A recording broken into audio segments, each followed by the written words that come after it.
En ces temps où la terre crie sa soif et où les communautés cherchent des repères durables, planter un arbre devient bien plus qu'un acte écologique, c'est un engagement, une promesse silencieuse faite à la vie. Ce jeudi 3 juillet 2025, le village de Soumdogo, dans la commune de Korsimoro, a procédé à la célébration officielle de la 7e édition de la Journée nationale de l'arbre JNA. Une initiative accompagnée par le projet communautaire de relèvement et de stabilisation du Sahel PCRSS avec le soutien d'autres partenaires. Le projet communautaire de relèvement et de stabilisation, dans son volet transversal, accompagne les communautés locales, en plus de leur relèvement, à lutter contre les changements climatiques et l'adaptation aux changements climatiques. L'objectif de cette initiative est d'accompagner le gouvernement dans son initiative de reverdir le Faso. Et le projet communautaire n'est pas en reste pour accompagner cette initiative du gouvernement et pour reverdir le Faso. Accueillant l'événement avec dignité, le chef du village de Soumdogo s'est réjoui du choix de sa localité. Il a pris l'engagement de bien s'occuper des arbres. Les arbres procurent beaucoup de bienfaits. Ils nous permettent de nous nourrir, de nous soigner et d'avoir de l'ombre.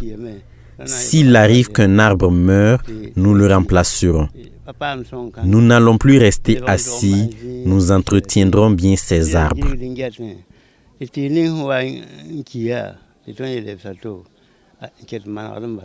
À ses côtés, un partenaire technique venu associer son image à l'événement a expliqué sa motivation en des termes simples mais profonds. C'est un événement qui a été donné par les plus hautes autorités du Burkina, Reverdir le Faso, et l'Institut mondial pour la croissance verte œuvre pour un monde à faible émission de carbone. Donc pour cette raison, nous devrons obligatoirement associer notre image au reverdissement du Burkina Faso parce que planter un arbre, c'est le seul moyen pour séquestrer le carbone qui est un gaz à effet de serre et partant de là, la plantation des arbres permettra de lutter contre les changements climatiques. Le gouverneur de la région de Centre-Nord, désormais Quilcé, a quant à lui souligné le rôle stratégique de l'environnement dans la stabilité sociale. D'abord, c'est féliciter toutes les bonnes volontés qui se sont impliquées pour l'obtention de ces 2 hectares extensibles qui nous a permis de planter 2000 pieds. Essentiellement des pieds qui vont dans la philosophie de la journée de cette année, à savoir miser beaucoup plus sur les plantes médicinales pour une résilience sanitaire et climatique. Nous invitons donc les populations à s'en approprier.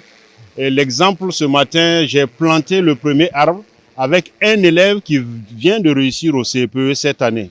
Donc nous souhaitons qu'au niveau de l'éducation, cet élan aussi puisse être inculqué aux enfants dès le jeune âge pour que la pérennité soit garantie peut-être pour 100 ans encore. Et ce sont justement les habitants, les premiers bénéficiaires qui ont donné à cette journée sa dimension humaine. Je suis vraiment heureuse de ce qui se passe ici aujourd'hui. Ces plans nous seront très bénéfiques, non seulement pour maintenant, mais jusqu'à la fin de nos jours. Me voici avec mes 2 plantes à main, prête à les mettre en terre. Après la plantation, nous en prendrons grand soin afin qu'ils donnent de bons fruits, utiles pour toute notre vie. Ce que vous avez fait pour nous aujourd'hui dépasse nos mots de remerciement. Ces plantes nous seront véritablement utiles. Que Dieu vous bénisse et élargisse vos horizons.